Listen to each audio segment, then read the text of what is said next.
Grand Teacher relate les histoires de la finance. Bienvenue dans un nouvel épisode de Grand Teacher relate où nous voyageons ensemble à travers le temps pour découvrir des histoires fascinantes qui ont façonné notre monde. Aujourd'hui, je vous emmène au cœur de Paris, sous le règne de Louis XVI, une époque où la bourse commence à jouer un rôle central et où les premiers signes d'une révolution imminente apparaissent. Nous sommes en 1774. Louis XVI monte sur le trône d'un royaume déjà en ébullition. Dans les allées du Palais Royal, la bourse de Paris bruise d'activité. Les hommes d'affaires, les banquiers et les spéculateurs se pressent pour échanger des titres, des obligations et surtout pour faire fortune.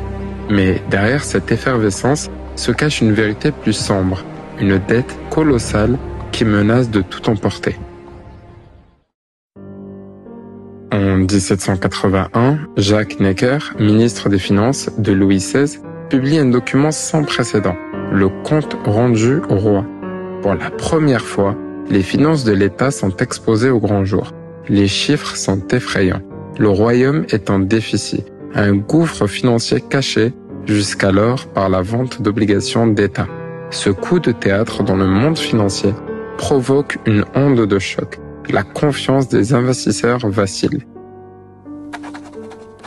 Imaginez un instant, vous êtes un riche investisseur, confortablement installé dans votre hôtel particulier, vous lisez ce rapport. Votre cœur bat plus fort. Une sueur froide perle sur votre front. Que faire? Vendre? Attendre? Le doute s'empare de vous. Et vous n'êtes pas le seul. 4 ans plus tard, en 1785, le gouvernement décide de frapper un grand coup. Pour tenter de résorber la dette, il crée une nouvelle monnaie, les assignats, adossés aux biens confisqués à l'Église. Mais très vite, l'émission massive de ces assignats fait dégringoler leur valeur. Les spéculateurs, d'abord confiants, commencent à paniquer. Une crise de confiance s'installe. Les prix flambent, l'inflation devient incontrôlable. Paris est en ébullition. Les rues sont envahies par la peur et l'incertitude. Certains se ruinent, d'autres s'enrichissent. Mais pour combien de temps encore? 1789, l'année de tous les bouleversements, Louis XVI, désespéré, convoque les États généraux pour trouver une solution à la crise financière. Mais ce qui devait être une simple consultation se transforme rapidement en révolution. La prise de la Bastille, la déclaration des droits de l'homme et du citoyen, la fin de la monarchie absolue. Tout change.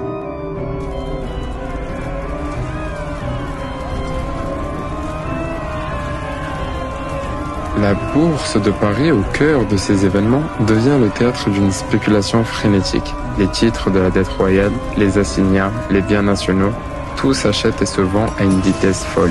Les rues autour du Palais Royal sont le théâtre d'une fièvre spéculative sans précédent. Mais derrière cette frénésie se cache un malaise profond. Le monde ancien est en train de disparaître. Et puis vient la chute de Louis XVI, autrefois le roi absolu, et déchu. Le 21 janvier 1793, il monte sur l'échafaud. La lame de la guillotine tombe, scellant la fin d'une époque.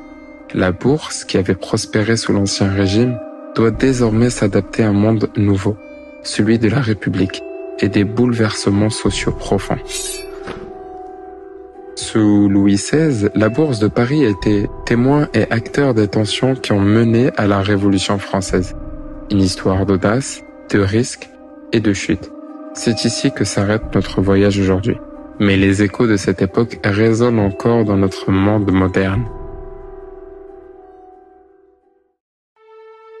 C'était Grand Teacher relate. Merci de nous avoir rejoints pour cet épisode au cœur de la France de Louis XVI. Restez à l'écoute pour d'autres histoires captivantes où passé et présent se rejoignent pour éclairer notre compréhension du monde.